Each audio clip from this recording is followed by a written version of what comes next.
Hola geoexploradores y geoexploradoras, bienvenidos a estos jueves de científicos que hacemos especialmente para ustedes. Y bueno, en lo que se van conectando más.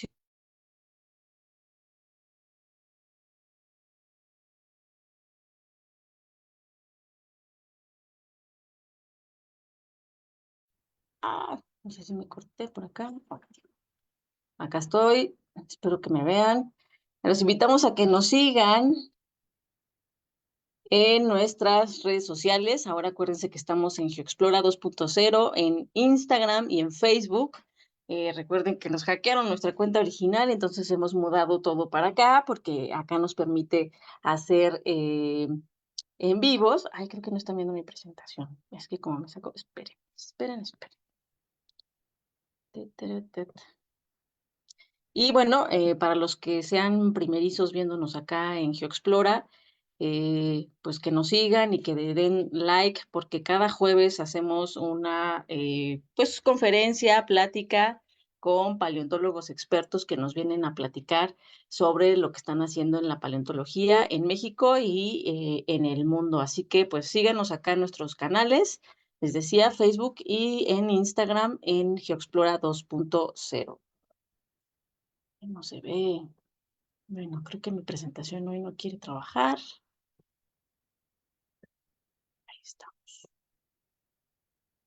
Y bueno, también queremos invitarlos a los talleres sabatinos que vamos a tener en el mes de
Perdón, estamos aquí teniendo problemas técnicos. Con este calor, mi computadora enloquece, se acalora y ya no hace caso. Perdón, les comentaba de las actividades que vamos a tener acá en GeoExplora. Y en mayo tenemos talleres para los pequeños geoexploradores que están dedicados a un grupo de dinosaurios que nos gusta mucho, que son los dromeosaurios, también conocidos como raptores. Y bueno, todos los sábados les hemos dedicado una sesión para conocerlos más. Empezamos con una sesión que llamamos Todos sobre dromeosaurios.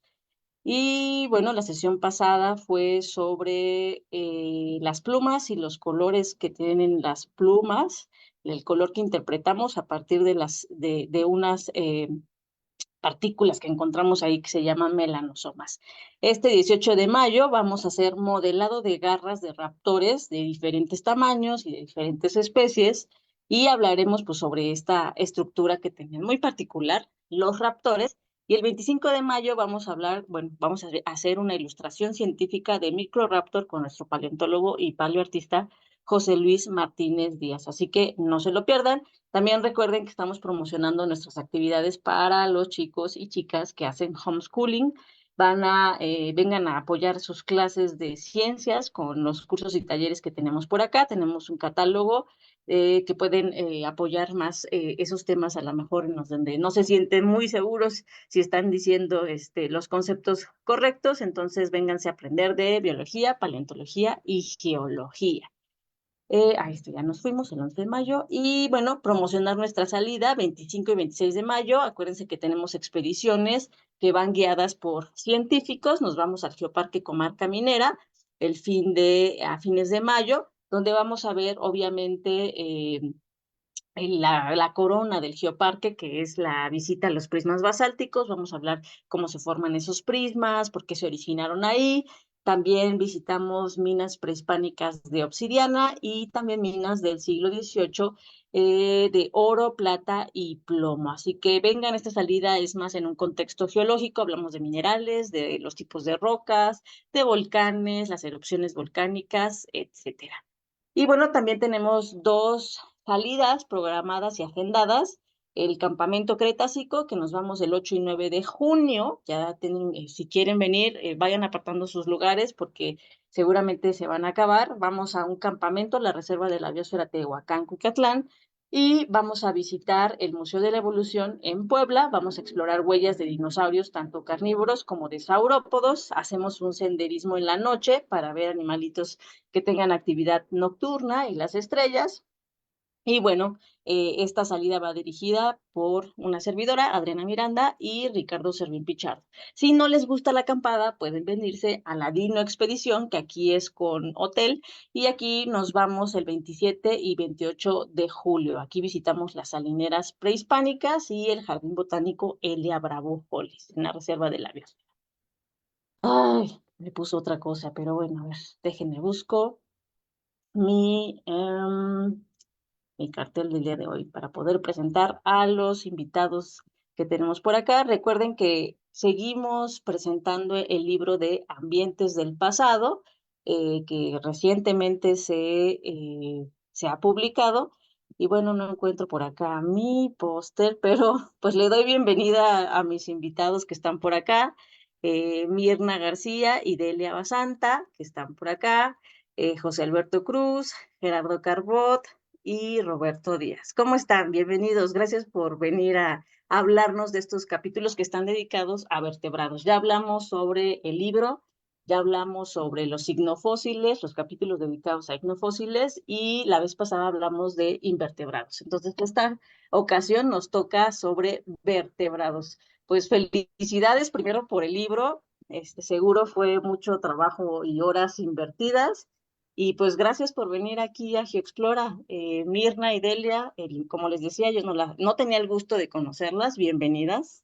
Muchas gracias, Adriana. Gracias por la invitación, un gusto.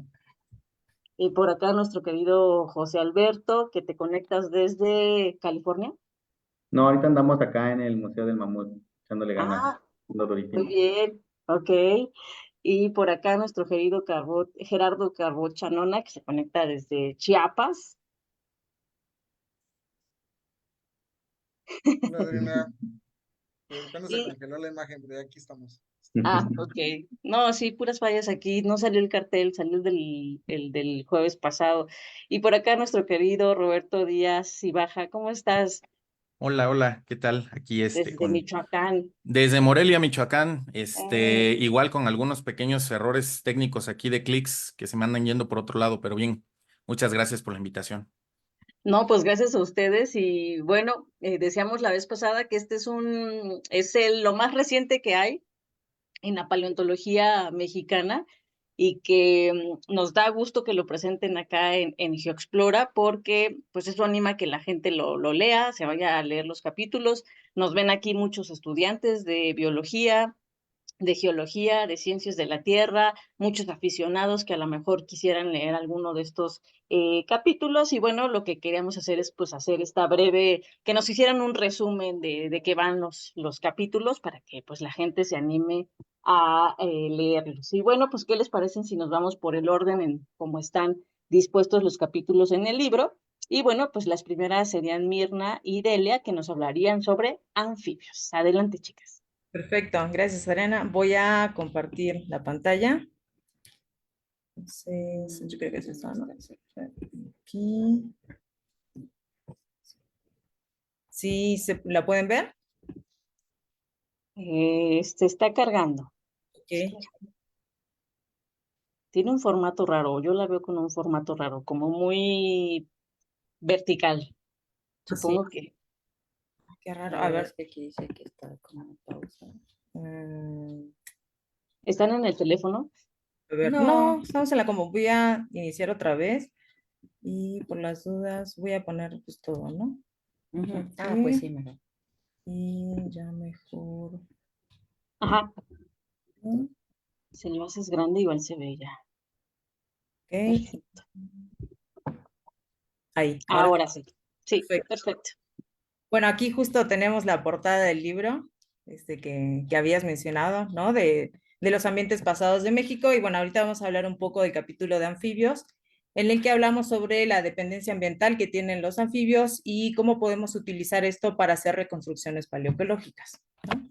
Entonces, para comenzar un poco, es importante saber qué son los anfibios, ¿sí? Aquí estamos hablando de un grupo de vertebrados que una de las características principales es que tienen una piel que es muy sensible, ¿sí? Esta piel justamente está afectada por cambios ambientales, ¿sí? Es muy sensible, es una piel muy finita, justamente, entonces cambios ambientales van a afectar justamente la biología de este grupo, ¿no? Si hablamos ya un poco con el nombre de anfibios, ¿qué significa? ¿No? Vamos de anfibio, anfi de dos, bios de modo de vida, ¿sí? De que tienen dos modos de vida la mayoría de los anfibios, y esto es porque pasan una parte de su vida en el agua, ¿sí? Si han visto los renacuajos, este es como el estadio acuático que poseen los anfibios, y luego de esto poseen una metamorfosis, que sería como una transformación hacia ya una vida terrestre. Y aquí es donde vemos a ciertas especies de anfibios en la Tierra, ¿no? A modo general, ¿qué decimos anfibios y que podemos decir, pues, ¿cuáles son los anfibios? ¿No? Entonces, conocemos, yo creo que la mayoría acá conoce a la rana René, ¿sí? Podemos decir, ok, las ranas son anfibios, sí, pero no son el único grupo de anfibios. Sí, en anfibios tenemos a ranas y sapos, y aquí entran como el grupo de la rana René, otros sapitos, a veces ven como sapos afuera de su casa, tienen una piel aquí, pareciera que es un poco más gruesa, pero sigue siendo muy permeable, como la tienen todos los anfibios, ¿sí? Esta piel permeable. Tenemos a las cecilias también, que aquí estas cecilias no poseen patas, como podemos ver aquí, son a mucha gente las confunde con serpientes, pero aquí siguen siendo anfibios, justamente, siguen teniendo esta característica de su piel permeable, ¿sí? Muy sensible, ¿no?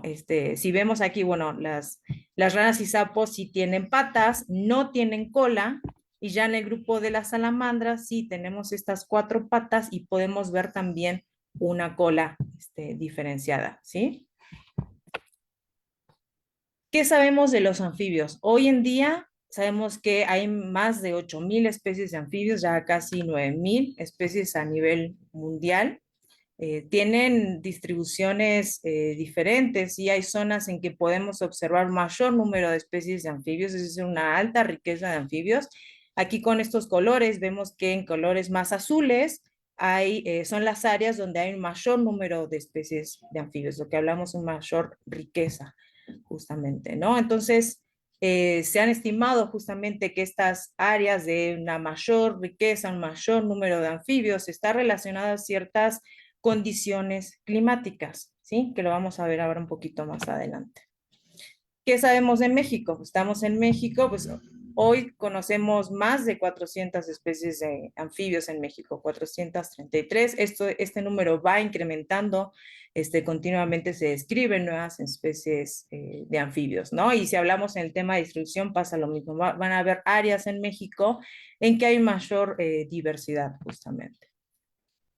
¿Cuáles son las características, no? Además de esta piel permeable que mencionamos, justamente, sabemos que los anfibios están hace más de 350 millones de años en la Tierra, ellos llevan bastante tiempo aquí, tienen una gran asociación con el agua y la humedad. Sí, esto, como hablamos de su modo de vida bifásico, la mayoría tienen su reproducción en el agua, hay otros que lo tienen en la tierra, pero de todas formas necesitan altos niveles de humedad, ¿sí? Ellos son ectotermos, es decir, no pueden regular su propia temperatura, entonces la temperatura de su cuerpo va a estar influenciada por la temperatura del ambiente, ¿sí? Y bueno, esta piel que es permeable es una piel desnuda y muy húmeda, si lo vemos a simple vista.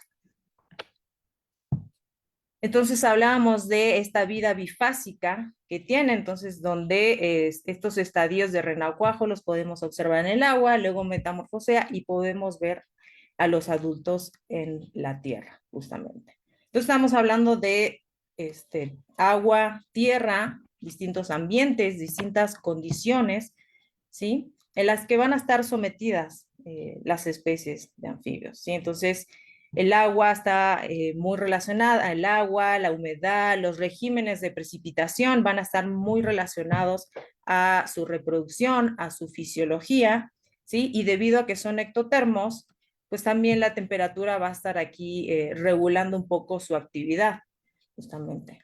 Entonces, estos factores de precipitación, humedad, cuerpos de agua, podríamos decir que van a estar moldeando un poco la distribución de los anfibios y dónde los podemos encontrar. Entonces, hoy en día podemos ver en el que el grupo de ranas y sapos, ¿sí? Lo podemos observar en casi todo el mundo. Van a haber áreas con mayor número de este grupo, ¿sí? Aquí lo podemos ver en Sudamérica. En el caso de salamandras, la mayoría posee una distribución neártica, es decir, en el hemisferio norte, principalmente en áreas frías, mientras que el grupo de la Cecilia los encontramos principalmente en áreas tropicales, ¿sí? Entonces, aquí vemos que hay una diferenciación por cada grupo en el tema de distribución, muy relacionado justamente a los climas, ¿no? Si vemos a los tres en general, sí, lo vamos a observar en todo el mundo, y estas áreas que se observan un poco como verdes serían áreas con alto número de especies, y podríamos compararlo justamente con los regímenes de precipitación, por ejemplo, ¿no? Y va a estar muy influenciado, como dijimos, a la humedad por la piel que poseen, ¿sí? Entonces, esta dependencia que tienen tanto a los regímenes de precipitación, a los cuerpos de agua y a la temperatura, es lo que este conocimiento actual es lo que nos ayuda justamente a poder relacionarlo con paleoclimas, ¿sí? Con los climas que estaban en el pasado y con fósiles, ¿sí? De anfibios que podemos relacionar con las especies actuales. Y bueno, en otra parte de este mismo capítulo, pues ya abordamos la parte del uso de estos anfibios, de este registro fósil de los anfibios, como proxy o como indicadores de la paleoecología para reconstruir tanto paleoambientes como cuestiones paleobiogeográficas.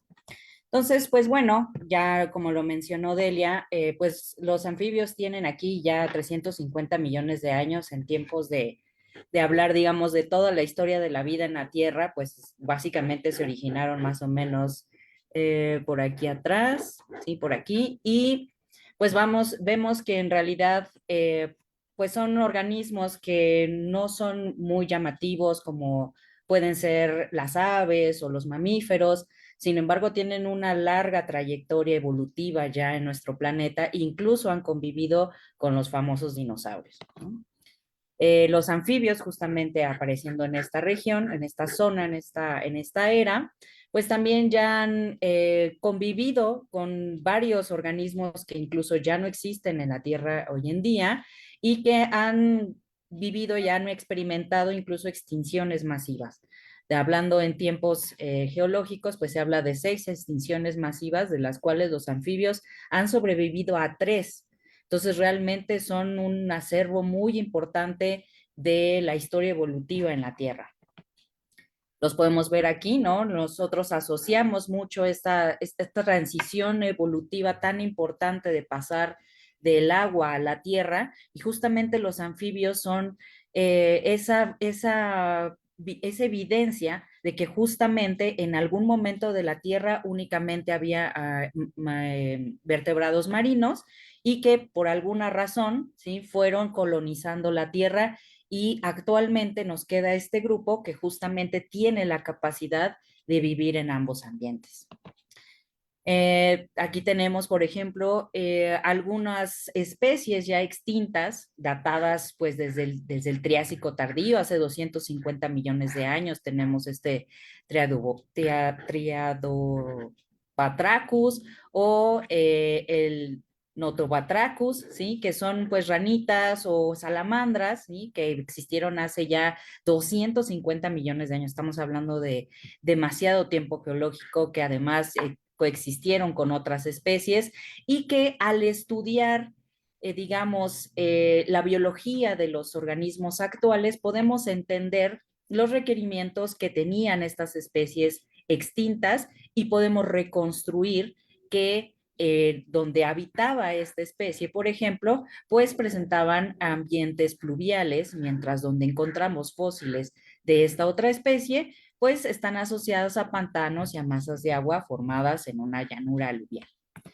De la misma manera, al estudio de otros organismos, de estas salamandras prehistóricas, pues tenemos la reconstrucción de un paleoambiente pantanoso, si estudiamos una especie como esta, o un género completo como es esta salamandra de aquí, que vivió hace aproximadamente 152 millones de años, con fósiles que están depositados, es decir, nosotros no tenemos manera de saber, ya encontramos este fósil, pues está asociado a tal ambiente, si no revisamos también los depósitos en los cuales fueron encontrados. Entonces, asociamos esa parte de los depósitos con la biología que observamos en las especies actuales y de esa manera podemos deducir, sumando toda esa información, que habitaba ambientes lacustres, fluviales, de agua dulce, por ejemplo, ¿no?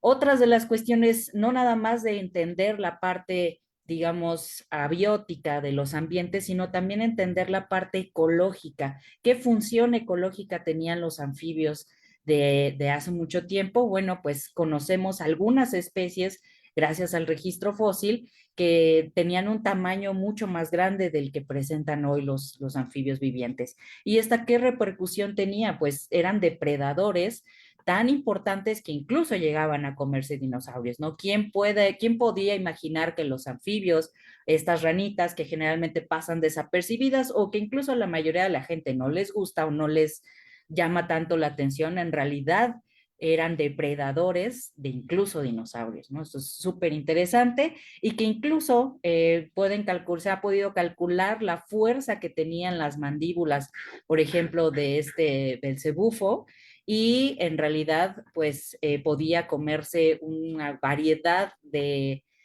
organismos de ese momento y que justamente esta fuerza de la mordida está muy asociada a las características de su maxilar, ¿no? También sabemos que el tamaño de los anfibios está muy relacionado con la temperatura, como pasa con otros vertebrados, pero en este caso, pues también podemos tener esas asociaciones sobre el tamaño de los anfibios de acuerdo con la temperatura media anual, ¿sí? Que vemos aquí que en este caso, al tener una mayor temperatura, vamos a tener organismos más pequeños y al tener una temperatura más fría, vamos a tener organismos más grandes. Esto fue muy evidente también al realizar pues estudios en todo lo que es el Pleistoceno, donde vemos que estas fluctuaciones que hubo durante esta era en realidad generaron también un patrón claro en la disminución del tamaño corporal de los anfibios. También eso se ha estudiado mucho en relación a las ranas, pero también las salamandras nos pueden decir mucho sobre esta parte, ¿no? Y justamente no estudiando salamandras del pasado, sino salamandras del presente. Actualmente tenemos una familia de salamandras llamada aquí Cryptobranchidae, que estas son unas salamandras que se consideran así como muy prehistóricas, porque pues si la ven aquí, es una salamandra, esta es la salamandra más grande del mundo, vive en China, y esta familia de salamandras está asociada a ríos en zonas montañosas. Entonces, ¿qué pasa cuando llegamos a encontrar registros fósiles de estos ejemplares en partes bajas? Podemos darnos cuenta que esa relación tiene que ver con las fluctuaciones del clima también. Entonces, a una distribución reducida responde o podemos asociarlo con un clima seco. Y cuando tenemos una distribución más extendida hacia tierras bajas, podemos asociarlos a un clima más húmedo. También otros estudios paleoecológicos ya aterrizándolos directamente a nuestro país, que bueno, desafortunadamente no tenemos muchos estudios, mucho uso de estos anfibios como indicadores de paleoclimas, ¿no? Pero de los pocos que existen, está con este grupo de salamandras extintas que vivió hace 75 millones de años.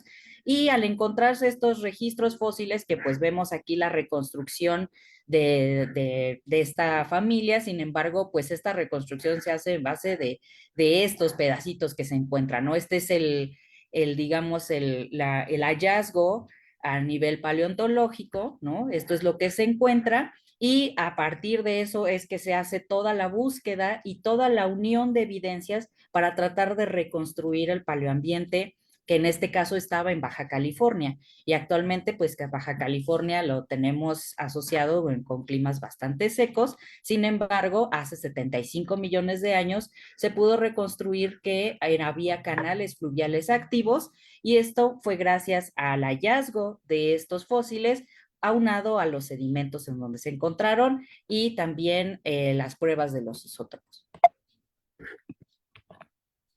Finalmente, también tenemos un estudio muy interesante con el lago de Texcoco, ¿no? El cual, pues todo mundo sabemos que en la parte del Valle de México era un gran lago, pero pues actualmente solamente tenemos algunos vestigios, como lo es Chapultepec, Xochimilco y pues algo muy pequeñito en Chalco. Sin embargo, pues se encontraron justamente en esta parte de Tlapacoya unos fósiles, unas vértebras que están asociadas a ambistomas, ¿no? Este ajolote, el cual actualmente tenemos muy en la cabeza porque ya lo vemos en los billetes y ya nos gusta mucho, sabemos que está el ambistoma mexicanum, ¿no?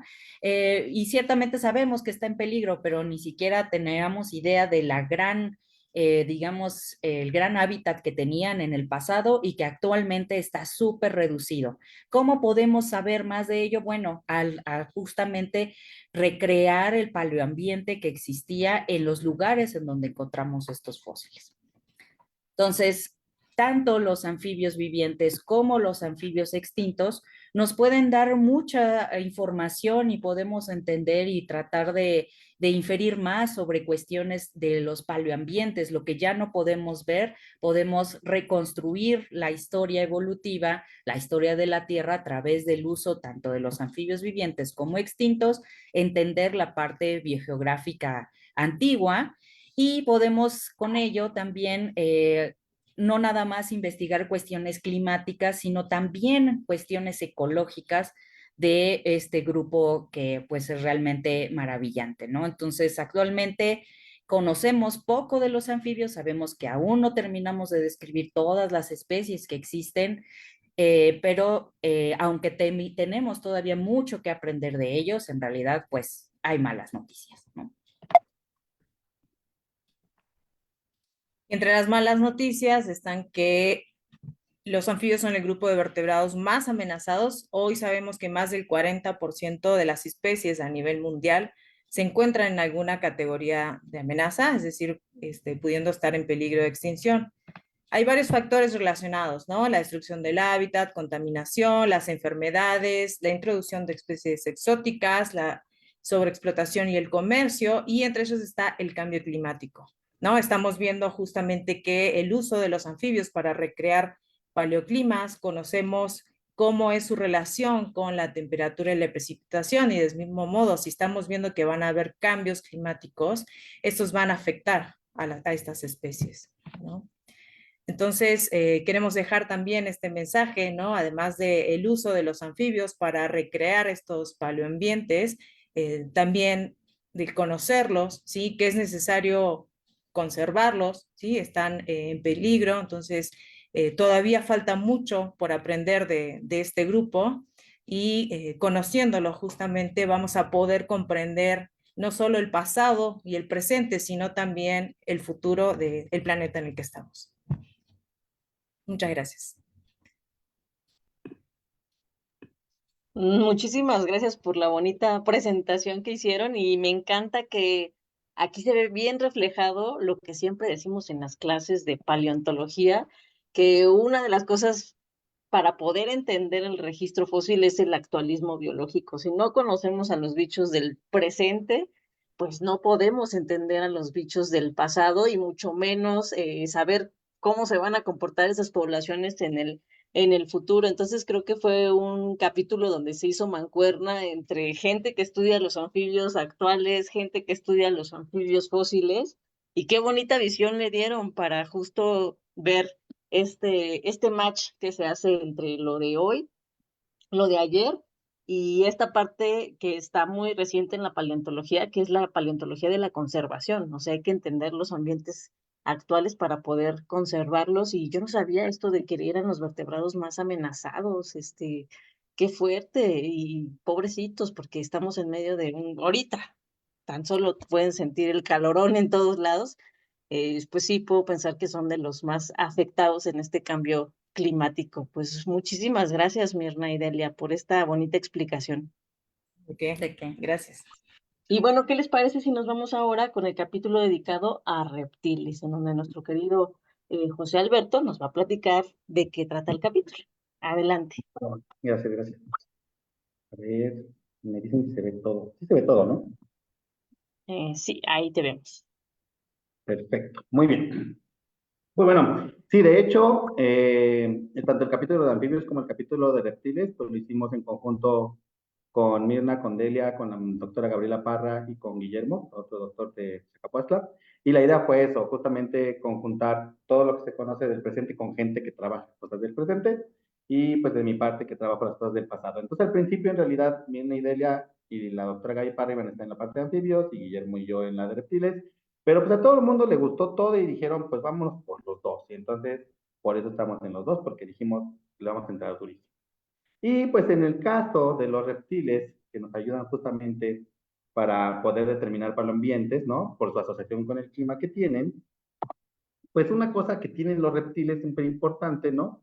Y por qué escoger a los reptiles, al igual que los anfibios, que todo les afecta, todo. Como podemos ver acá al lado derecho, todo les afecta, o sea, todo lo del ambiente les afecta. Entonces, gracias a que les afecta todo eso, podemos tener justamente características en los fósiles y los organismos actuales que nos pueden permitir asociarlas a diferentes cosas climáticas, como el tamaño de los anfibios, por ejemplo, que vimos hace rato, y que vamos a ver en reptiles.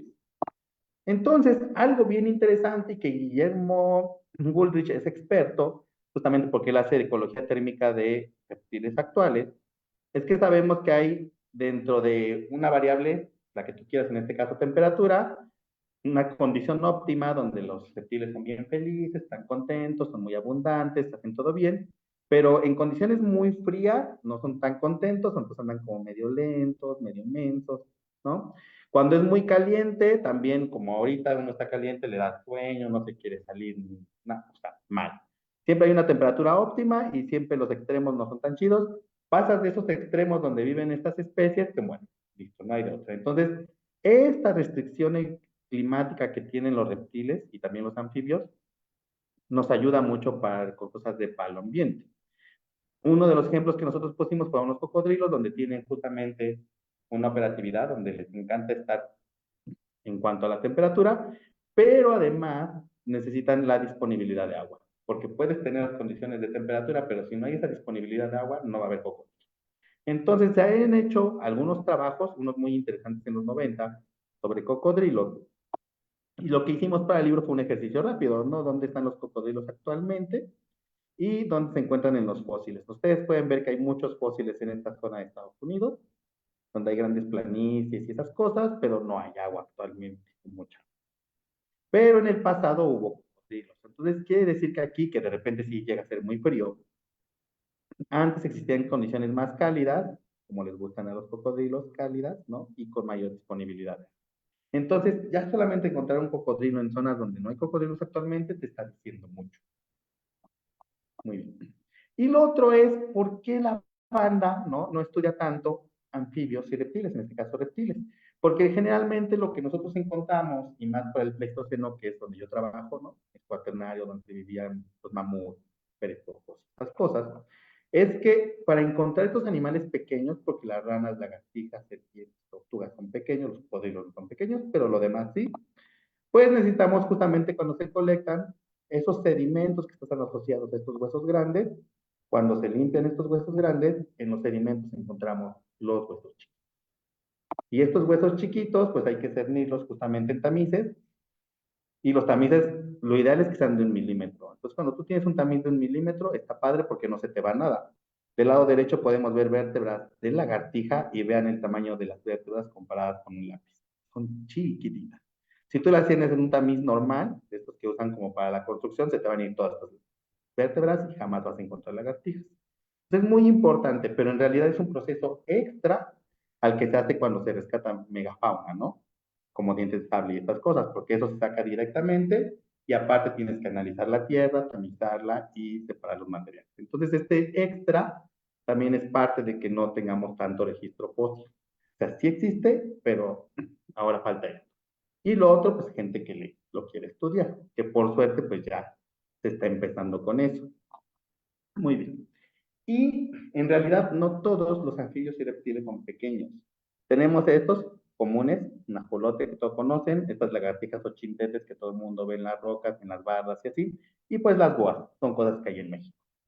Pero actualmente tenemos a sus contrapartes gigantes, vivas. Entonces, por ejemplo, tenemos los que ya mencionó Mirna y Delia, estas salamandras gigantes, ¿no? En Japón están muy más grandes, comparado con ajolote, pues muy grande.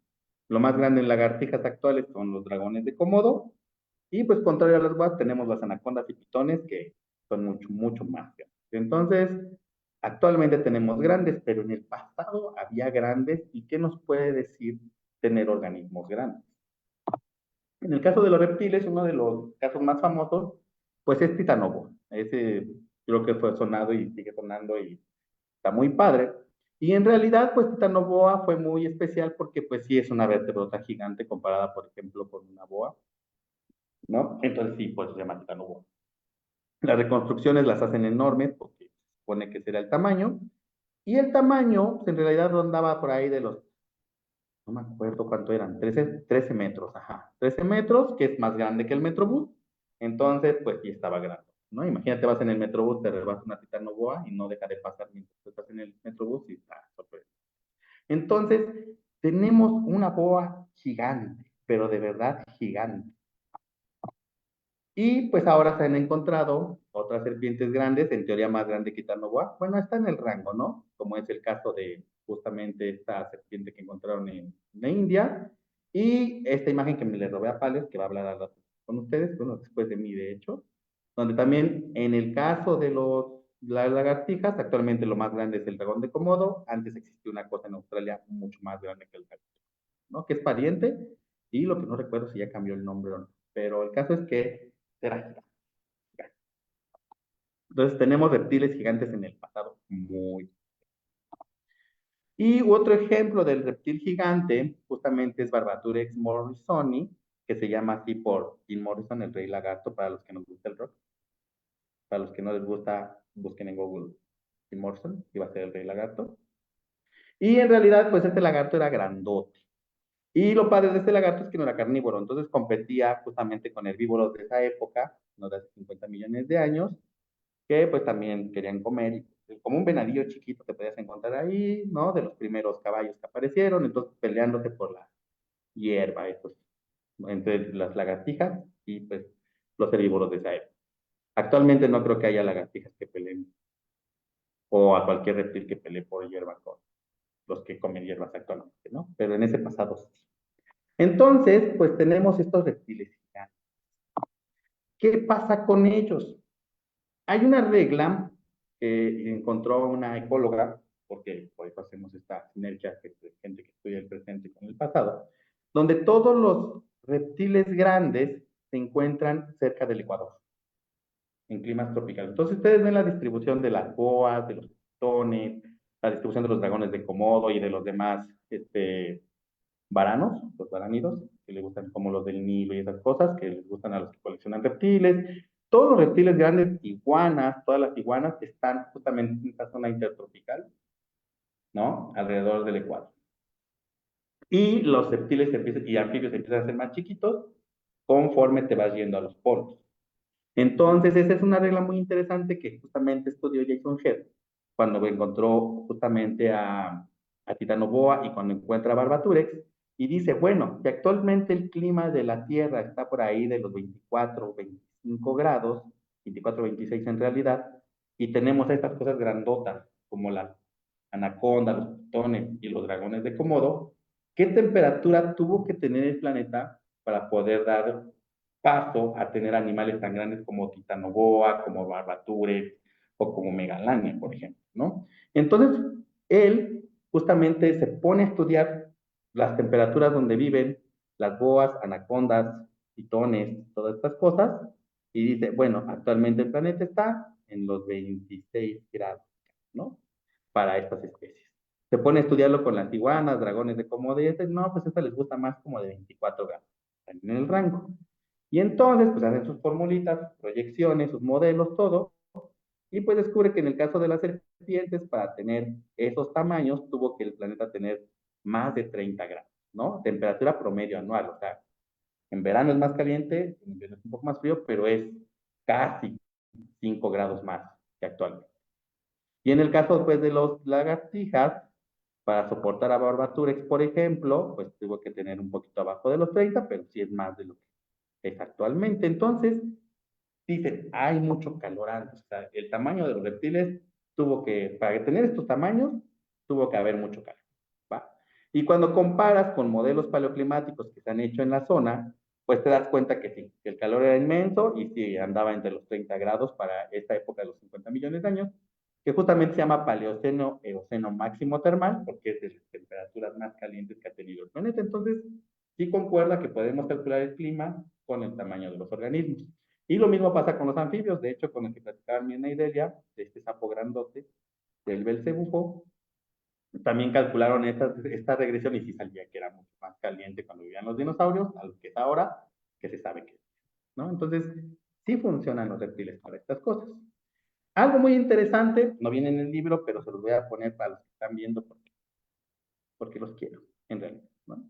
Es que las tortugas no cumplen esa función. Actualmente tenemos tortugas grandes como las de las Galápagos, tan cerca del Ecuador, ¿no? Bien padre, pero el tamaño de las tortugas no nos permite reconstruir palos, porque parece que es más una cuestión de las filogenias, o sea que ciertos grupos de tortugas pueden ser grandes, y no una cuestión ambiental. Entonces, eso es muy importante porque cuando se hizo este estudio, en 2021, en realidad dijeron, claro, si funcionó con serpientes, si funcionó con lagartijas, va a funcionar con tortugas, y es cuando se dieron cuenta de, no, no funciona. ¿Por qué no funciona? Llamas a tu taxónomo sistemático de cabecera y le dices, oye, no funciona, pues vamos a ver si es la filogenia, y resultó ser la filogenia. Entonces está muy padre, porque justamente puedes decir, esto sí me sirve, pero esto no, ¿no? Entonces está muy chido. Pero pues esto salió después de que yo terminamos el artículo con las chicas. Entonces, será para el próximo libro.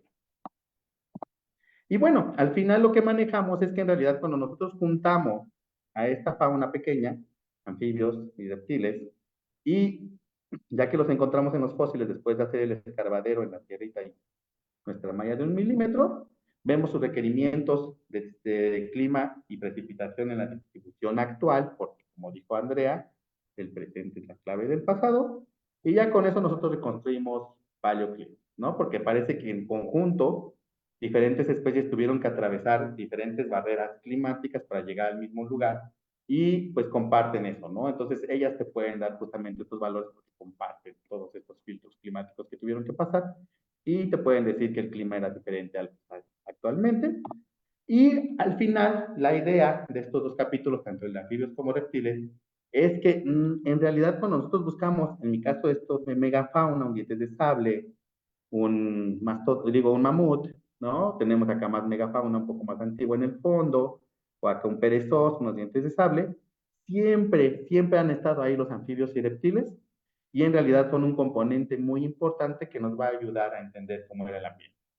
Tenemos la magia de los organismos grandes, que es de wow, existían cosas grandes, pero los chiquitos nos van a decir, sí, existían con nosotros y el ambiente era más o menos, ¿no? Entonces es como la enseñanza que quieren dejar estos dos capítulos. Y pues no me queda más que agradecer a todos instituciones, los que dan el bar, esas cosas, y obviamente a Adriana por invitarnos aquí a Explora, a Lalo y a Rosalía por invitarnos a hacer los capítulos del libro. A mí y a Adela ya las vieron, entonces nada más agrego a la doctora Gabriela Parra y a Guillermo. Y pues muchas gracias. Muchísimas gracias por hacernos esta breve presentación de el capítulo y me quedo bien asombrado de qué tan sensibles pueden ser los anfibios y los reptiles a los cambios climáticos y la importancia de verlos en el registro fósil, que como dices, yo creo que pues, no sé cuánto tiempo llevamos viendo este registro de microvertebrados, porque obviamente siempre nos vamos por los que son más grandotes, los más llamativos, ¿no? Pero qué padre que ya estén haciendo este trabajo y que ya haya ejemplos de estudios que se están realizando en México. Muchas felicidades, José Alberto. Gracias, gracias. No, a todos los que participamos. Claro, a todos los autores. Y bueno, ¿qué les parece si ahora hablamos del registro de mamíferos y los ambientes, bueno, y este libro de ambientes del pasado en México con nuestro querido Roberto Díaz y Baja? Bienvenido. Hola, ¿qué tal? Bueno, pues sí vi el post ahí con la diapositiva con el varano y mi yo de hace como 800 años. Muchas gracias, Alberto. Por ese, es un poquito exagerado ahí el tamaño, pero pues estaba yo chavo. Entonces ahí una disculpa. Sí, el capítulo que yo tuve la suerte de participar en es el de mamíferos. Así que hoy nos toca que la presentación huela al miscle. Ahí está. Perfecto. Y bueno, entonces tengo el agrado de hablarles acerca del capítulo en el cual participé junto con el doctor Eduardo Jiménez Hidalgo y el doctor Víctor Bravo Cuevas. Es el de los mamíferos como aproximaciones paleoambientales en el libro Paleoambientes del pasado en México, en la sección Ambientes terrestres y transicionales. Y bueno, este es el capítulo. Me pongo aquí el punterito, listo. Donde pues participamos e hicimos lo siguiente. Bueno, ¿de qué trata el capítulo en el cual nosotros tuvimos el agrado de participar? Bueno, la primera parte habla sobre los mamíferos como en general, una presentación de quiénes son los mamíferos, cuál es su diversidad. Y pues bueno, este grupo de peludos tiene más de 6,399 especies descritas. Desde que escribimos el capítulo a la fecha, he estado viendo que han salido más y más especies, entonces el número pues ya cambió. Y algunas de estas especies están en revisión. Los mamíferos son un grupo súper exitoso que ha conquistado efectivamente los medios aéreo y acuático con diferentes grupos. El aéreo, sobre todo, pues con los quirópteros, que son el segundo orden de mamíferos más diversos, solo por detrás de los roedores. Y por otro lado, pues los artiodáctilos más fuertemente modificados de todos, que son los cetáceos, que durante un tiempo incluso se llegó a pensar que eran su orden aparte. Y pues como somos biólogos, pues no podíamos dejar de decir que México pues es un país megadiverso. Entonces aprovechamos para echarle florecillas a nuestro país en términos de riqueza y diversidad de mamíferos y pues resulta que somos el tercer lugar. Y este es un dato que no muchas personas conocen acerca de los mamíferos modernos pues fuera de los círculos mastozoológicos, ¿no? Donde es una constante pues conocer más o menos qué lugar. Por ahí a veces fluctúa, nos mandamos a quinto, nos mandamos a cuarto, dependiendo de el autor. Y pues México es justamente un país que tiene una alta diversidad de muchos tipos de organismos, no nada más de mamíferos, por su historia geológica que es muy compleja. Y yo sé que es una introducción de una tesis, pero es que es verdad, la historia geológica de nuestro país es muy compleja, tenemos unas regiones muy diferenciadas en un territorio pues relativamente pequeño en función de otros países como este de aquí arribita, ¿no? Como el que está arribita de este de acá, como el que está pintado de rojo por acá, más cruzando el océano de este lado, el que le limita y que también es rojo que está más arriba, etcétera, etcétera. Entonces, pues son países que tienen como estabilidad geológica a lo largo de la historia de la vida en la Tierra, pero México no. México ha tenido grandes fluctuaciones, han habido desplazamientos de terrenos tectonoestratigráficos que se han unido a México, como por ejemplo aquí algunos terrenos del Pacífico. Hay zonas que fueron impactadas por grandes asteroides, otras que se están rasgando y se están separando del continente, creando hotspots de diversidad biológica por acá. Entonces tenemos una historia muy, muy, pero muy rica y en esta historia pues entran los mamíferos. En 1758 perdón, en su obra más importante, Carlos Linneo, del Sistema Natural, pues incluye a los mamíferos como el primero de los grupos en el reino animal, que aquí los podemos ver, y las características que toma Linneo para definir a los mamíferos, pues son características enteramente de los tejidos blandos, acerca del corazón. Aquí, por ejemplo, nos habla de un corazón bilocular, hoy sabemos que es tetracavitario, pero él los contaba los pares como dos, que tiene dos aurículas, perdón, que la sangre es caliente, roja, que los pulmones son respirantes, o sea que tenemos pulmones, a diferencia de, por ejemplo, algunos peces. Tenemos especies vivíparas que lactan, que es algo bien importante de los mamíferos, que incluso hasta los monotremas, que son súper primitivos o poco derivados, pues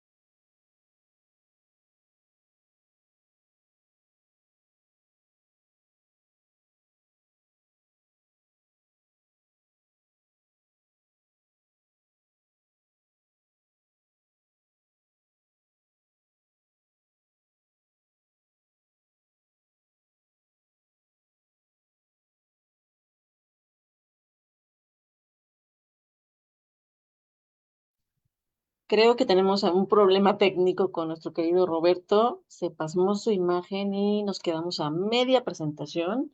Pero bueno, esperemos que se conecte de nuevo. Vamos a, Ya le avisé que se quedó congelado. vamos a darle un tiempecito. Y, y bueno, pues si quieren, despedimos mientras a Mirna y a Delia, porque ellas tienen un compromiso y tienen que irse. Mirna y Delia, muchísimas gracias por haber venido al en vivo. Muchísimas gracias de nuevo, Adriana, por la invitación. Y bueno, gracias a todos los que están conectados. Y gracias por voltear a ver a la paleo, porque siempre nos ven así como que, ay, ya, los paleontólogos van a empezar a hablar de la historia del pasado. Qué bueno que existe este match entre los que estudian poblaciones actuales y los que estudian las poblaciones del pasado. Muchas gracias por haber venido al en vivo, Mirna y Delia. Gracias. Y Chao. bueno, pues aquí vamos a esperar a que se conecte nuestro querido Roberto y si no, pues también nos podemos arrancar con los signofósiles de vertebrados que nos... Ay, ya viene. Este calor también está haciendo de las suyas en las máquinas. No sé la de ustedes, pero la mía está que explota, calientísima. Entonces puede ser que por ahí haya sido la falla técnica de nuestro querido Roberto. ¿Ya nos escuchas? sí, ya volví, aquí estoy. Ah, Y perdón, se me cortó aquí de repente el internet, igual con la misma de... los apagones. Sí, y yo creo que son en otros lados, porque lo único, a mí no se me fue la luz, pero se me fue el internet y como los servidores están en Guadalajara, a lo mejor algo tiene que ver. No puedo presentar, ahí sí me puedes Ah, dar. es que como acabas de entrar, Sí, se te fueron. entré de nuevo.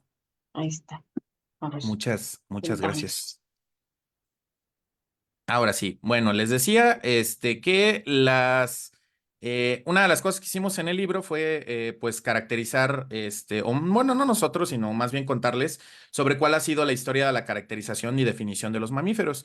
Empezamos con Linneo, ¿no? Que son características de tejidos blandos que difícilmente se aprecian en el registro fósil, es prácticamente imposible. Entonces surge la necesidad por parte de los paleontólogos de ver qué características que sí se preservan en el registro fósil se pueden emplear pues para definir a este grupo. Entonces, teniendo eso en cuenta, George Gaylord Simpson en 1959 propone que para identificar un mamífero en el registro fósil, pues tendríamos que tener un dentario que sea único, el único hueso de la mandíbula presente, ya no tendríamos que tener el angular, surangular, esplenial y todos esos huesos que están presentes en las mandíbulas de otros tetrápodos, ¿no?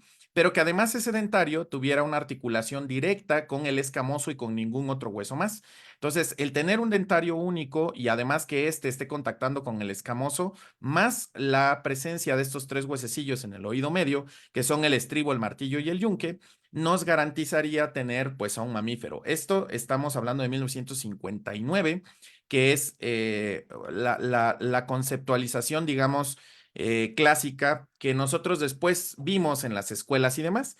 Sin embargo, esto no se quedó aquí, sino que se vio que en algunos casos la aparición del estribo, el martillo y el yunque tenían que estar además despegados totalmente de la mandíbula, y también se vio que, por ejemplo, estos tres huesecillos habían aparecido de manera convergente en dos linajes cercanamente emparentados de criaturas parecidas a mamíferos.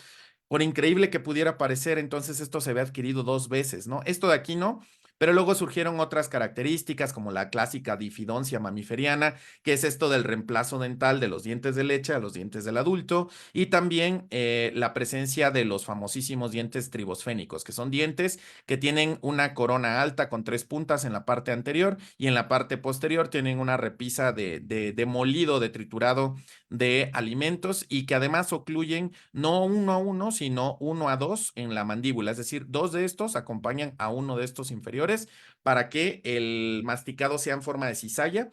Y con estas características se planteó que se redefinieran los mamíferos. Pero hubo un problema, que la dentición tribosfénica resultó que también era convergente con dos grupos diferentes que la habían desarrollado de manera independiente, y un tercero metiche que la había desarrollado, pero al revés. Con el talón, en vez de apuntar para atrás, apuntaba para adelante.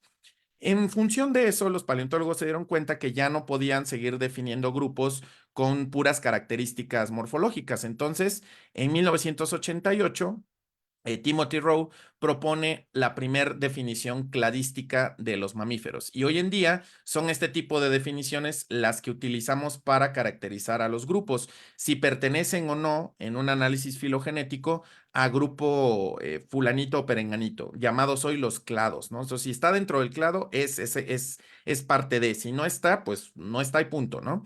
Entonces ya no se definen en función de características. Sí que las características siguen siendo importantes, porque sin ellas no se puede construir esto de aquí, al menos con los fósiles, ¿no? Con los organismos modernos, pues tenemos la ventaja de tener genomas y de tener ADN, aminoácidos y otras cosas que podemos emplear pues para hacer estas reconstrucciones. Entonces, la definición cladística de mamíferos es desde el último ancestro común, o desde el más reciente ancestro común, entre monotremata, que son estos de acá, ¿no? Los ornitorrincos y los equidnas, y teria. Y después se añadieron especies, Ornitorhynchus anatinus y Homo sapiens, porque pues nos creemos mucho y andamos metiéndonos como la cereza del pastel en todo, ¿no? Y todos sus descendientes. Así pues, en este grupo verde estarían contenidos los mamíferos en el sentido estricto de la palabra, y en este grupo que está aquí en amarillo estarían incluidos los mamaliaformes. Y estos mamaliaformes es a lo que en los libros viejitos y a veces no tan viejitos encontramos referidos como mamíferos, ¿no? Y a veces se les refiere como los forerunners of the mammals, que son los como ancestros de los mamíferos, pero pues no son técnicamente hablando mamíferos. Entonces, nuestro grupo habría surgido durante el Jurásico Medio hace 166.2 millones de años. Posteriormente, en el capítulo procedemos a hablar acerca de el registro fósil de los mamíferos de México, haciendo la aclaración de que también vamos a abarcar a los mamaliaformes, porque son los mamíferos en sentido laxo, ¿no? Los mamíferos clásicos, pero no son mamíferos en su estricto. Entonces, bueno, hablamos de la formación La Boca, que es del Jurásico temprano, que tiene 6 taxones. Entre ellos destaca, por ejemplo, Bocaterium mexicanum, que lleva el nombre de la formación geológica a la cual procede. También hablamos de las formaciones El Gallo y Cerro del Pueblo, del Cretácico tardío, que tienen 5 taxones, de los cuales destacan los multituberculados, que fueron un grupo de mamíferos superficialmente similares a roedores, pero que no eran roedores, y los alfadóntidos, que eran un grupo de marsupialiformes parecidos superficialmente a tlacuaches, ¿no?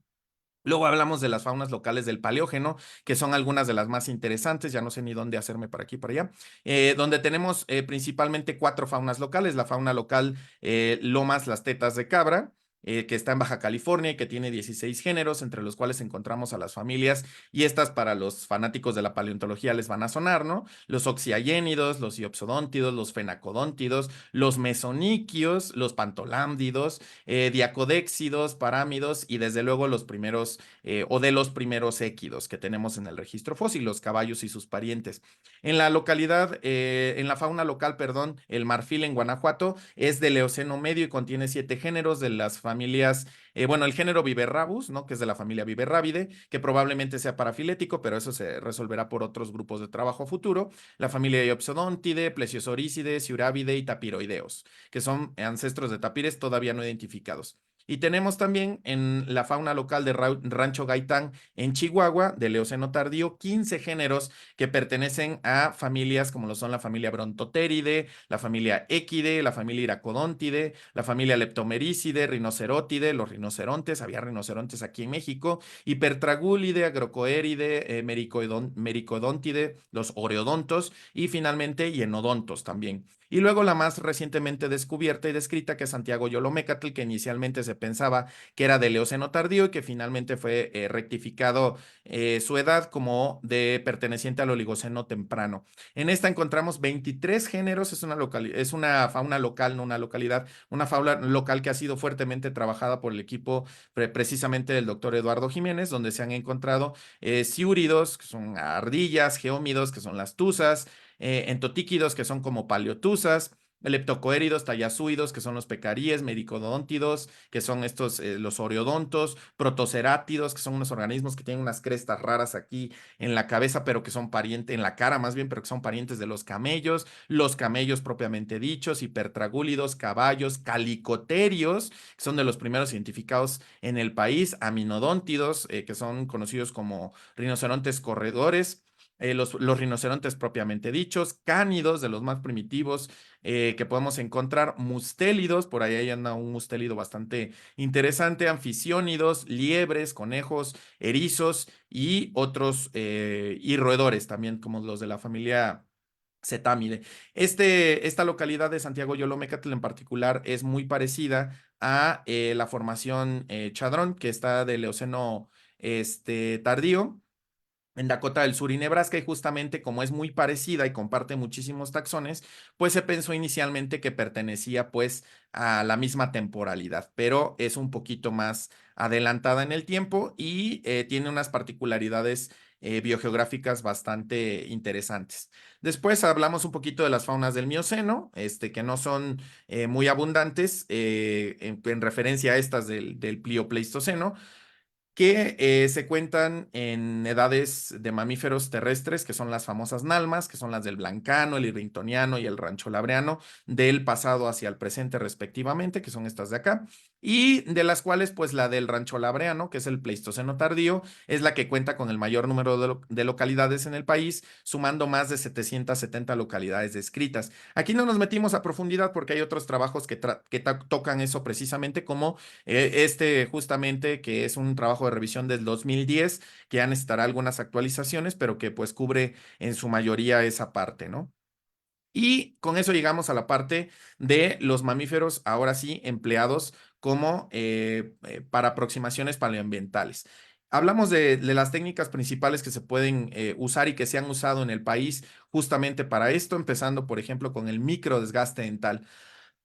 El microdesgaste dental es referido de manera popular como la última cena, justamente porque refleja los últimos días antes de la muerte de los organismos, porque el esmalte se remodela. ¿Qué quiere decir? Que conforme se va usando, se va desgastando y nuevas marcas van sustituyendo a las marcas viejas. Estas marcas son justamente lo que se estudia y se han caracterizado en diferentes grupos, las que son las líneas, que son estos rayones o estrías delgaditos, los gauges, que son estos bastante severos, los pits, que son bastante uniformes, que son un huequito así como si hubieras agarrado un alfiler y lo hubieras puesto en una plastilina, y luego están estos otros que son marcas de rocas pequeñitas y otros artículos que se meten en la masticación y que pueden llegar a causar desprendimientos irregulares del esmalte.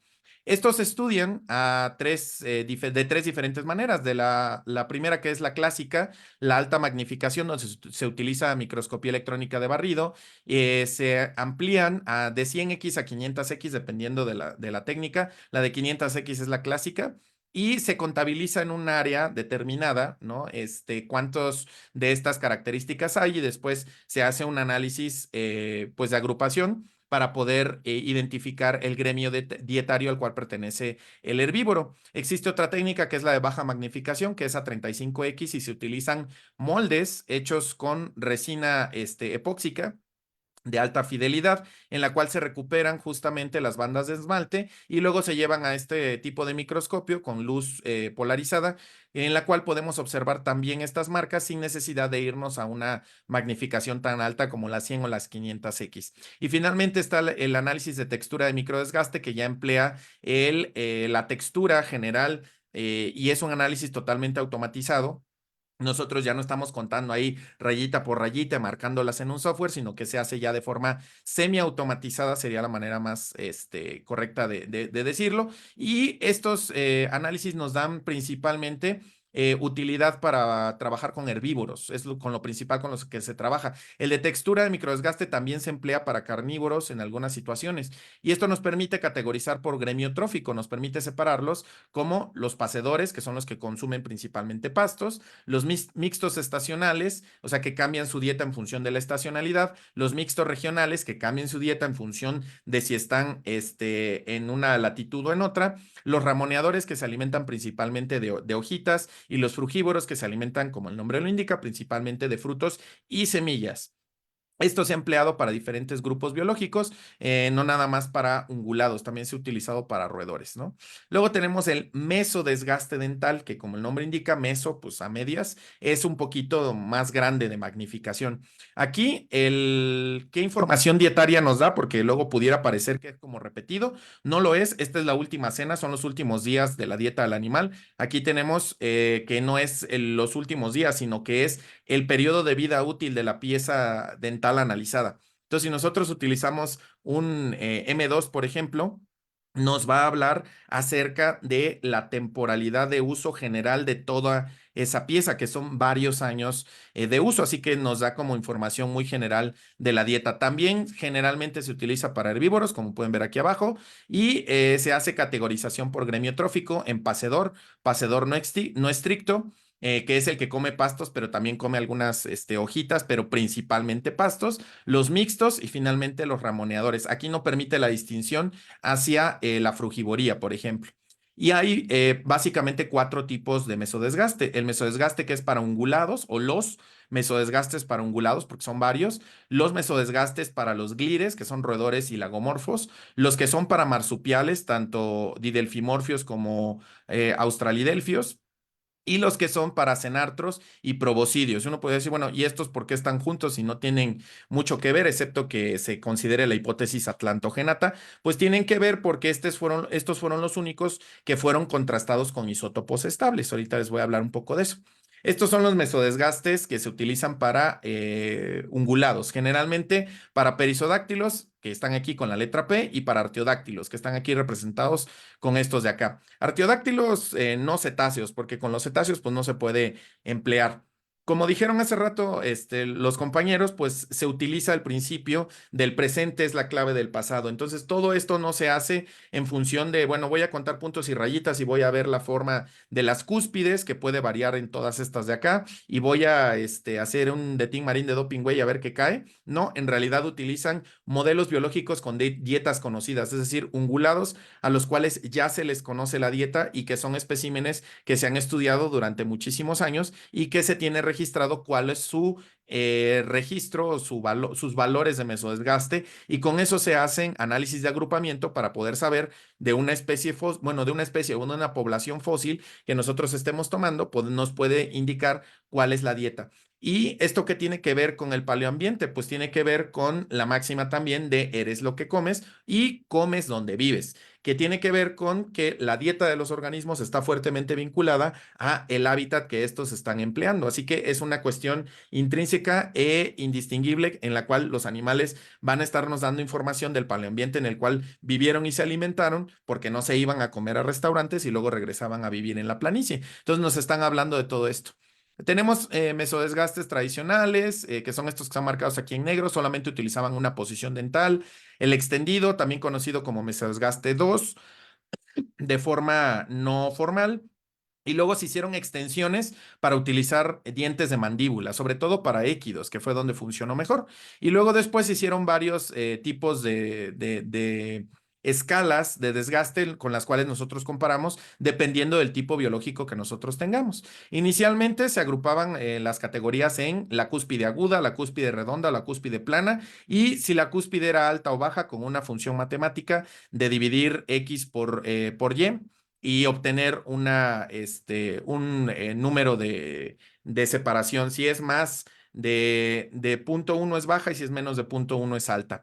Esto de aquí también ha cambiado muchísimo con el tiempo y han surgido otros, como por ejemplo el mesodesgaste 3, que es este de aquí, que no utiliza las cúspides tradicionales, que serían estas de aquí afuera, sino cúspides internas de los selénidos, de los dientes, de los rumiantes, pero también de los équidos. Y aquí tenemos que se toma en cuenta la forma de esta cúspide, si está aguda, si está redonda, si está muy redonda o si está plana, y también se toma en cuenta el desgaste que presentan y se observa con baja magnificación. Así que con un microscopio estereoscópico es posible observar todos estos grados de desgaste.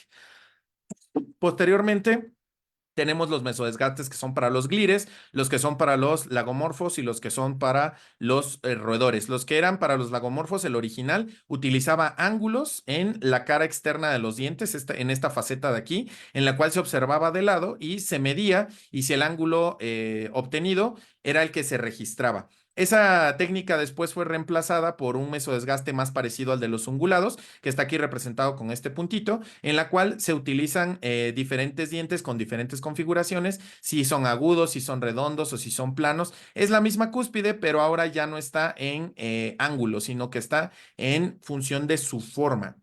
Y esto se vio que también se podía extender a los roedores, porque originalmente la técnica era para lagomorfos, y ahora ya podemos saber la dieta de los lagomorfos y la dieta de los roedores, o de la mayoría de los roedores, porque hay algunos que se escapan a este tipo de estrategias, ¿no?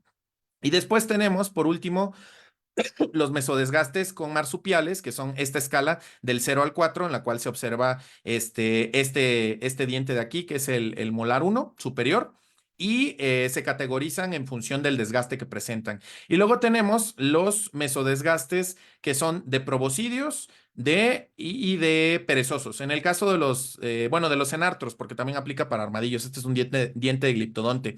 Estos utilizan ángulos y estos ángulos están precisamente dados en estas partes de los dientes. En el caso de los perezosos, que tienen dientes como los que estamos viendo aquí en la figura D, que tienen la parte de la zona oclusal, perdón, como hendida, el ángulo que forman con las orillas es el que nos interesa.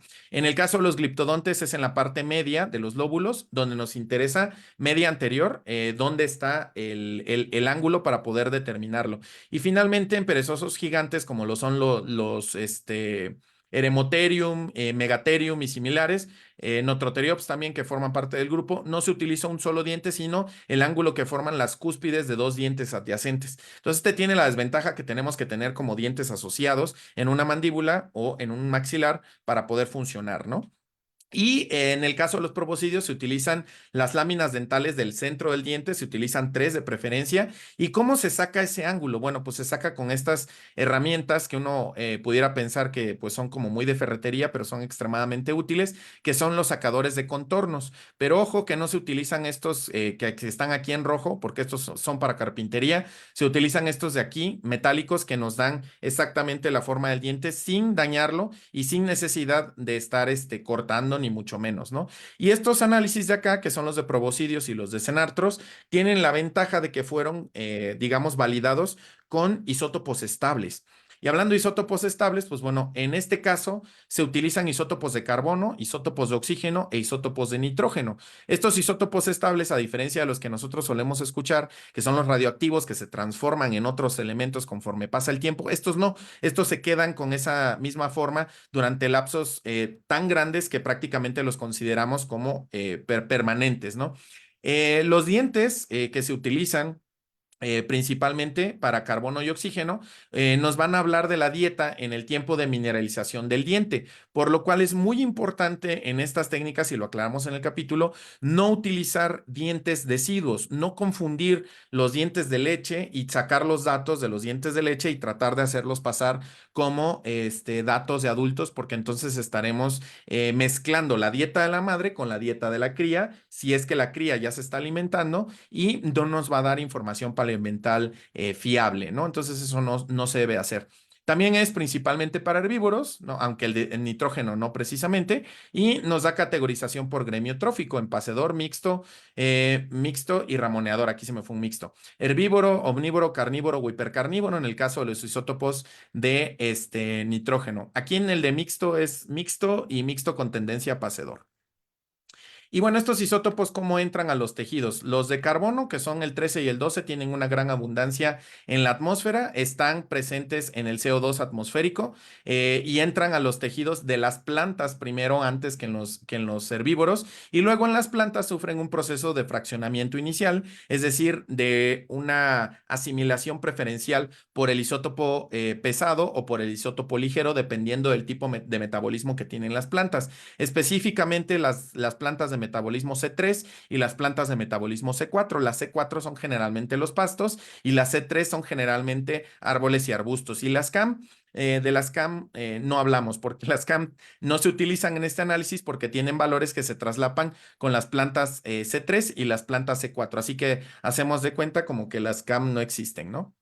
Y en estos estudios después se sabe que los mamíferos que comen las plantas C3 y los que comen las plantas C4 hacen otra vez fraccionamiento, es decir, vuelven a segregar las proporciones originales de los isótopos ligeros y pesados en las moléculas de las plantas y ahora tienen proporciones ligeramente diferentes. Pero aún con estas proporciones diferentes, pues podemos saber, utilizando justamente el presente para descifrar el pasado, cuáles son los valores que presentan los pacedores, los que comen principalmente pasto, los ramoneadores, los que comen principalmente hojas de arbustos y árboles, y los valores intermedios que son categorizados como mixtos. Pero esto no funciona si no se toma en cuenta que el CO2 atmosférico ha variado en su proporción isotópica de los valores isotópicos del Pleistoceno a los valores isotópicos de la actualidad. Actualmente, la delta de carbono 13 atmosférico está en menos 8 partes por mil, mientras que en el Pleistoceno estaba en menos 6.5 partes por mil. Así que también lanzamos ahí la advertencia en el libro de que hay que tomar en cuenta pues estos valores pretéritos, porque si no, pues estamos haciendo inferencias como si estuviéramos en el presente, como si estas comunidades fueran modernas y no lo son. Con estos isótopos también se puede calcular el porcentaje de plantas C4 consumidas, o sea, qué tanto pasto comían, y con eso, con algunas ecuaciones y con ambientes ya bien conocidos, se puede incluso deducir en qué tipo de ambiente vivieron, cumpliendo la máxima de comes donde vives, ¿no? Entonces se pueden identificar mamíferos que vivieron en pastizales, en praderas, que la pradera y pastizal se distinguen porque en el pastizal dominan las poáceas, los pastos. Aquí vamos a tener asteráceas y otras plantas involucradas. El matorral, el bosque abierto y el bosque cerrado. Tienen valores muy distintos y estos valores afortunadamente no muestran traslape significativo y pueden darnos estos ecosistemas, ¿no? En el caso de los de oxígeno, anteriormente no se usaban para nada, entonces nada más los ponían y decían ambiente abierto, ambiente cerrado.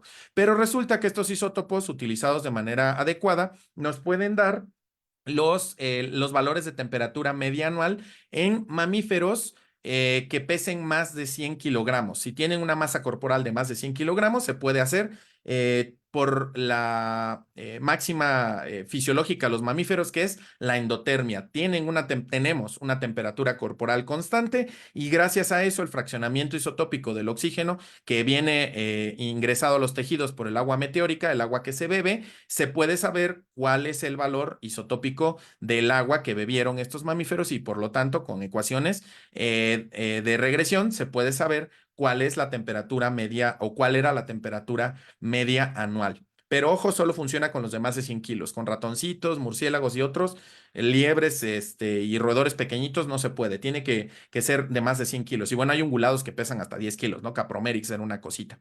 En el caso de los de nitrógeno, pues bueno, se utiliza nitrógeno 14, nitrógeno 15 para saber el gremio trófico, es decir, el nitrógeno se va a concentrar en los niveles tróficos más altos y eso tiene que ver con los aminoácidos. El grupo amino, vean, ahí está el nitrógeno y este se va a ir acumulando porque los mamíferos bueno, los animales en general de gremios tróficos más altos consumen más proteína animal. Entonces, entre más proteína animal van concentrando, que es algo muy parecido a lo que ocurre con la bioacumulación de contaminantes que eso no es bonito ni bueno, pero es una función más o menos parecida y nos permite establecer quién se comía quién cuando se le combina con los isótopos de carbono y los isótopos de oxígeno. Así que se pueden armar hasta redes tróficas y todo. Luego tenemos los modelos bioclimáticos que vienen en dos sabores, vainilla y chocolate. Los de vainilla son los cuantitativos y los de chocolate son cualitativos. Unos toman en cuenta valores de presencia-ausencia en ecosistemas para poder deducir una cosa que se llama zonobioma. Y los otros nos permiten establecer o calcular o retrocalcular, más bien, valores o parámetros paleoclimáticos.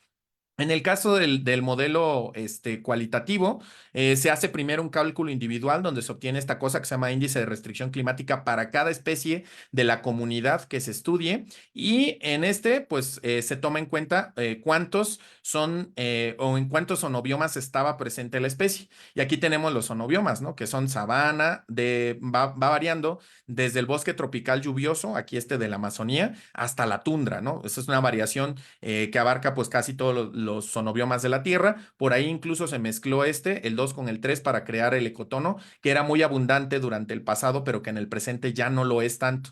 Luego con eso nos va a dar valores de, por ejemplo, si este bisonte vivía en 5 zonobiomas, vamos a imaginar, porque no vivían tantas, ¿no? Entonces se divide entre 5 y nos da un valor de 0.2. Lo vamos calculando para cada una de las especies de todo el conjunto y luego con la sumatoria de esos, ¿no? Se hace o se aplica esta ecuación, que es muy sencilla, y con estos valores nos vamos a utilizar de nuevo estas localidades ya conocidas con los valores que corresponden a cada uno de los zonobiomas. ¿Cuáles son los valores de componente bioclimático en el zonobioma 1 para cada una de estas localidades modernas conocidas con mamíferos y comunidades estudiadas? Y así con un análisis de funciones discriminantes canónicas, por ejemplo, se puede saber a cuál zonobioma pertenecería nuestra paleocomunidad, utilizando la comunidad de mamíferos. Sin embargo, esto se recomienda hacer sin los murciélagos o también se puede hacer solo con roedores y con mamíferos de menos de 1 kilogramo. Pero también se puede hacer con megamamíferos, lo cual nos permite hacer diferentes tipos de cálculos para poder conocer el clima. El del otro sabor, que es el de sabor chocolate, que es el cuantitativo, nos permite calcular estas 13 variables que van de temperatura, longitud del invierno y otros más a partir del índice de restricción climática y el componente bioclimático, es decir, de lo que sacamos aquí de forma individual y de lo que sacamos aquí en forma comunitaria. Así que estos dos estudios casi siempre van de la mano, el cualitativo y el cuantitativo. Se utilizan 50 localidades modernas con parámetros climáticos bien conocidos para hacer un modelo discriminante. El modelo discriminante que se recomienda, pues es el modelo de funciones discriminantes canónicas. Y nos podemos calcular 13 variables climáticas para poder comparar con lo que vamos a obtener aquí, que va a ser nada más el tipo de zonobioma. Entonces nos podemos dar cuenta que podemos generar estudios muy complejos. Y por último, también se habla de los análisis ecométricos y los rangos geográficos mutuos. De estos ya habló Fauno, el doctor Alberto, perdón, es la costumbre, donde se utilizan los parámetros que usan las especies, ya me estoy trabando, ¿no?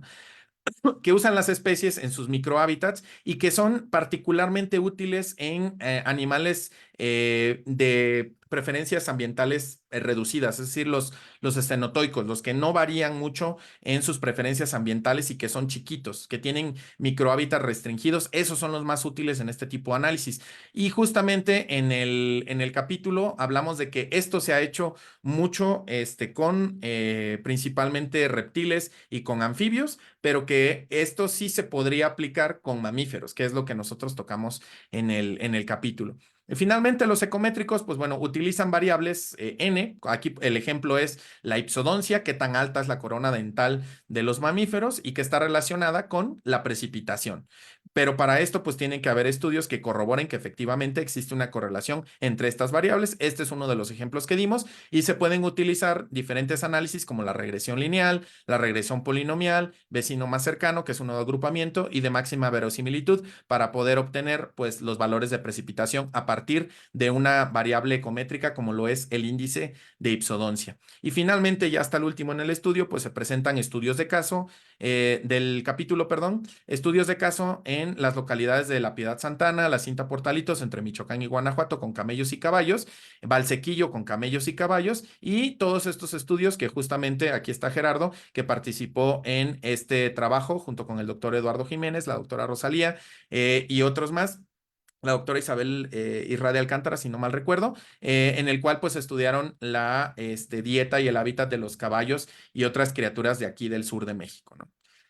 Y bueno, eso fue lo que hicimos en el capítulo. Como pueden ver, es un montón y sirve como guía principalmente en el sentido de recetario para futuros estudiantes y paleontólogos que quieran aplicar estas cosas con mamíferos a futuro para saber distintas cosas del paleoambiente y de las dietas.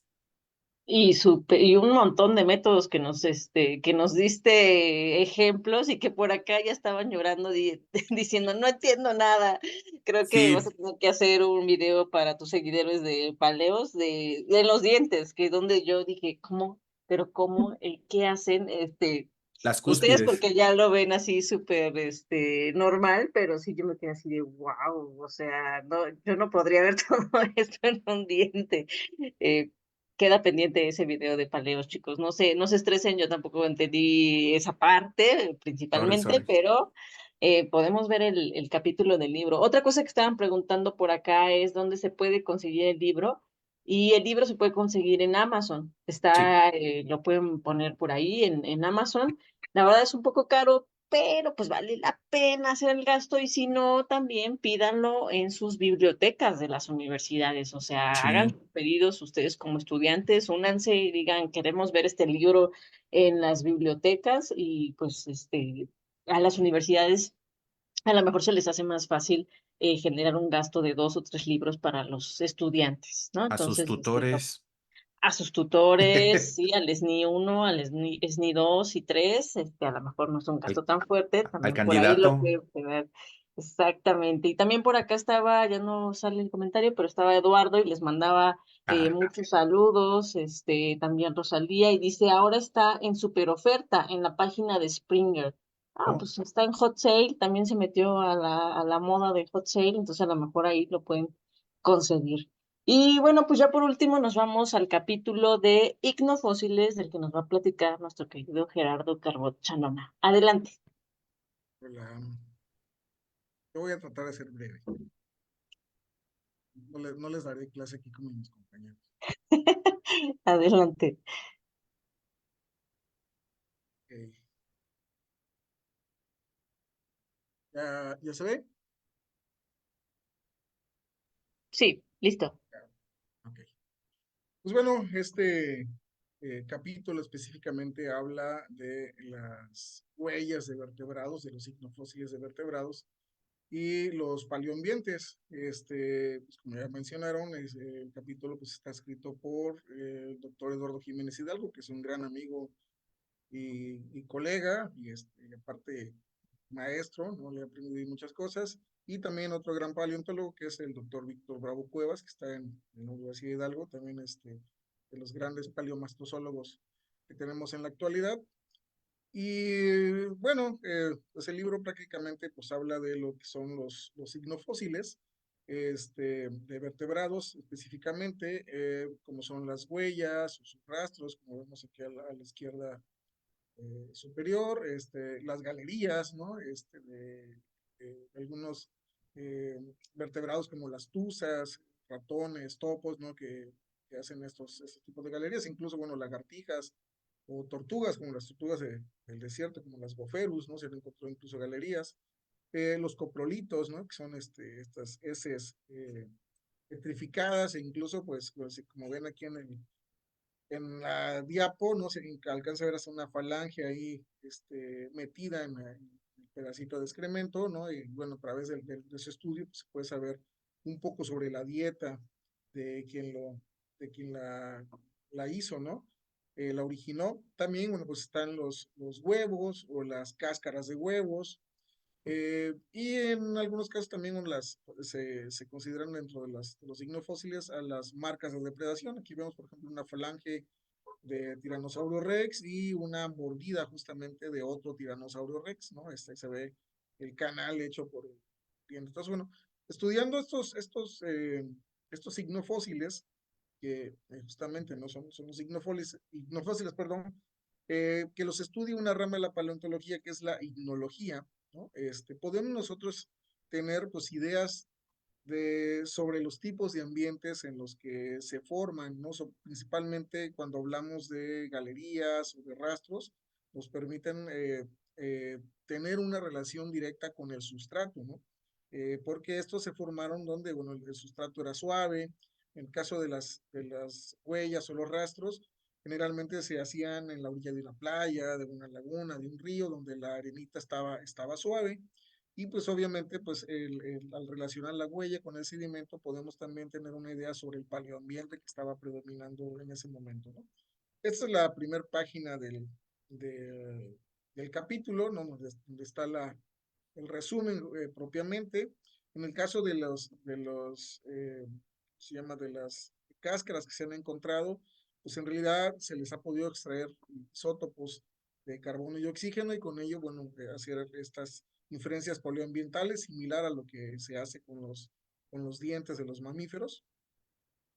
El libro pues, prácticamente está dividido en 8 secciones, ¿no? Hay que remarcar que este libro no solamente trata de hablar sobre la utilidad de los fósiles como indicadores ambientales, sino también tratan de ser una fuente de consulta general, ¿no? Como tú decías, hay estudiantes que luego leen este tipo de documentos, ¿no?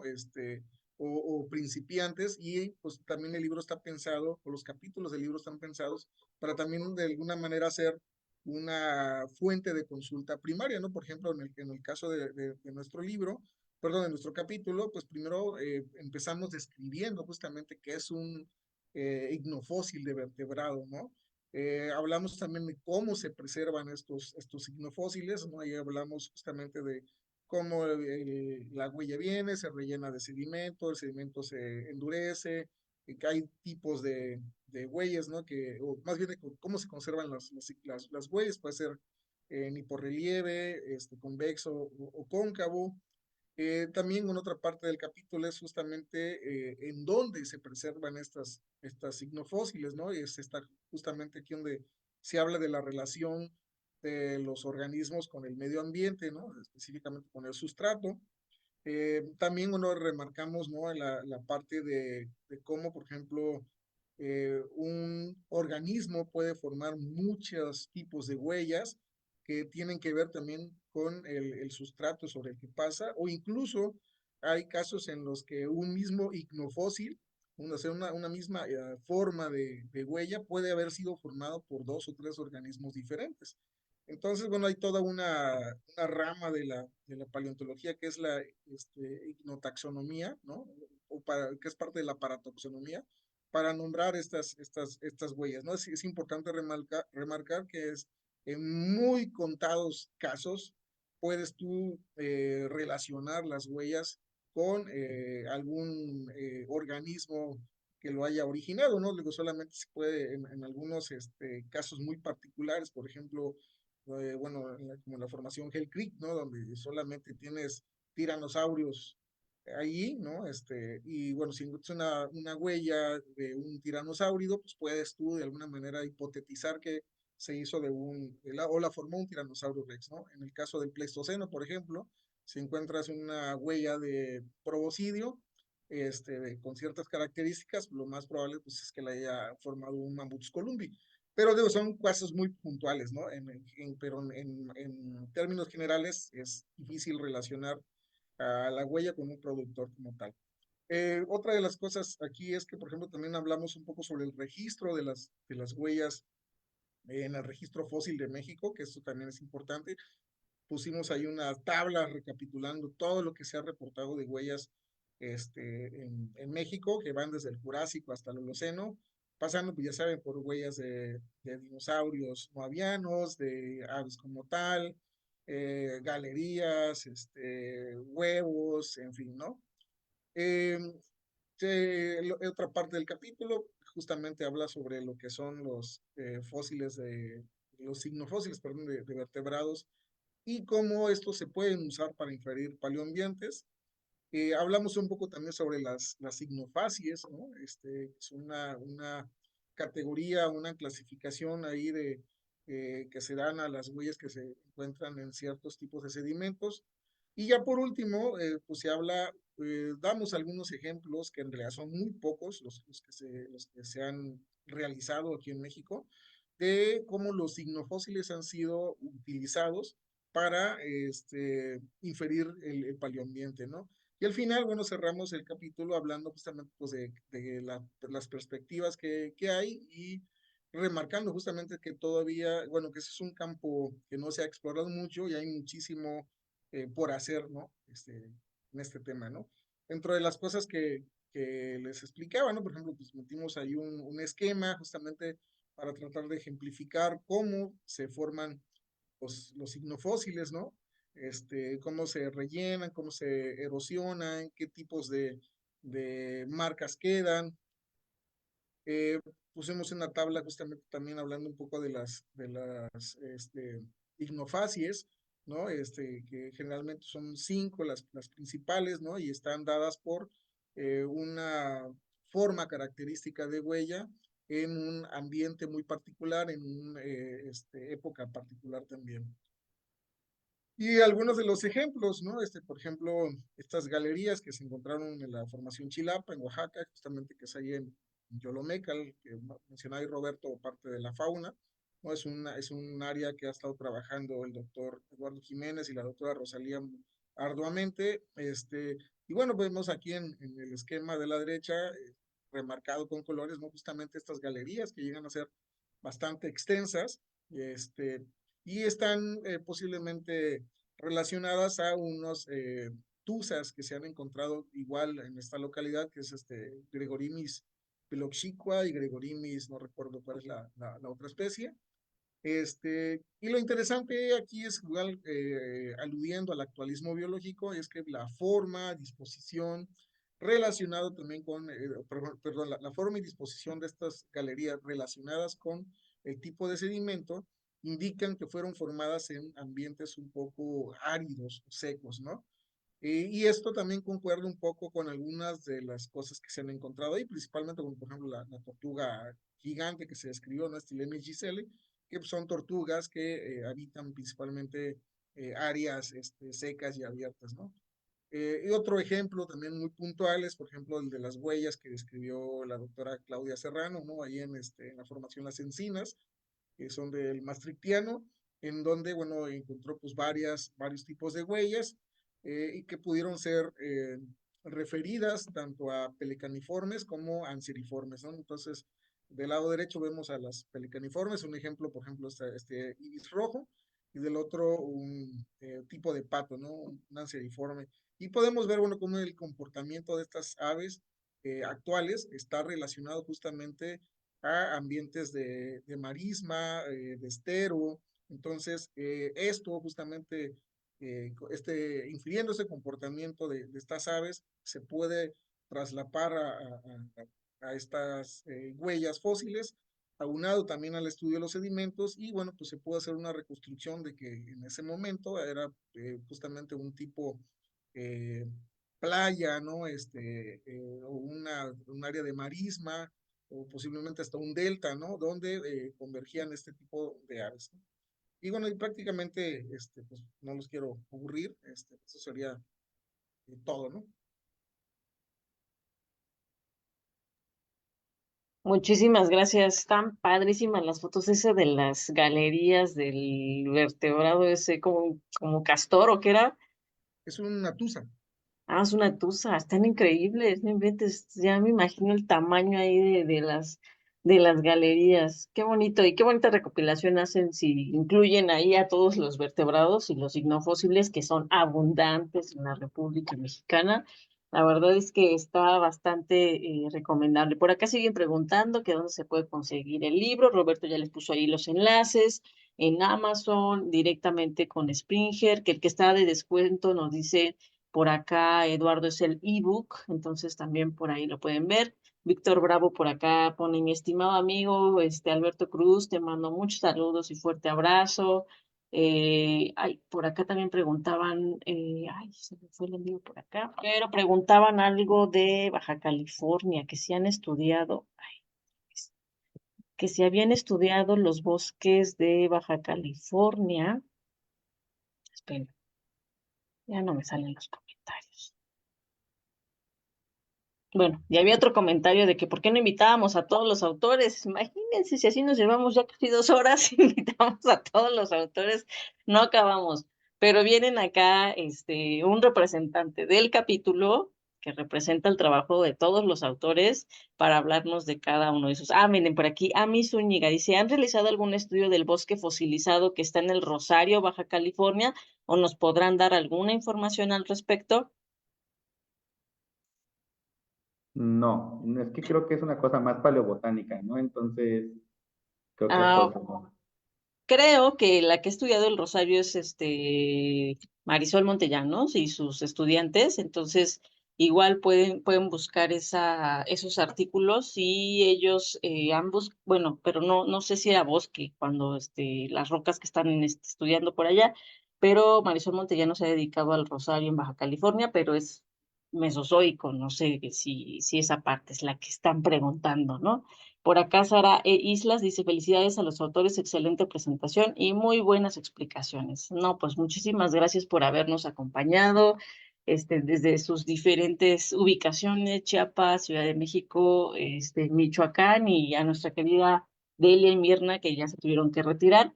Pero les agradecemos mucho y la verdad, enhorabuena que llega este libro a la paleontología mexicana recopilando el trabajo de pues muchas personas y de mucho tiempo y que me gusta que da un claro ejemplo de que existen especialistas que están haciendo trabajos de paleontología en México y por lo tanto si algún extranjero quisiera venir a estudiar el registro fósil en México puede contactarlos y pues ahí están los libros y los enlaces para que hagan pues colaboraciones si quisieran venir a estudiar el registro fósil, vean que aquí están los expertos. Muchísimas gracias por venir.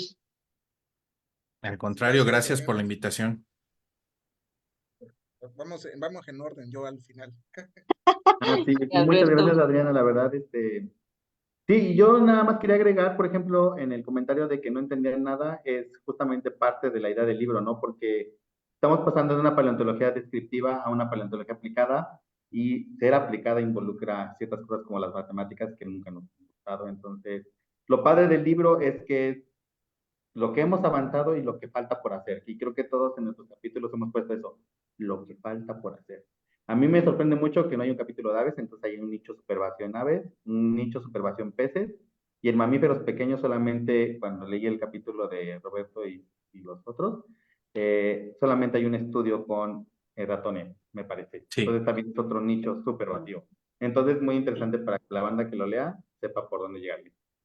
Órale. Y bueno, si están haciendo esos trabajos con otros mamíferos, pues se pueden jalar a otros grupos también, pues que cumplan ahí con ciertas condiciones, ¿no? Eso también está padre.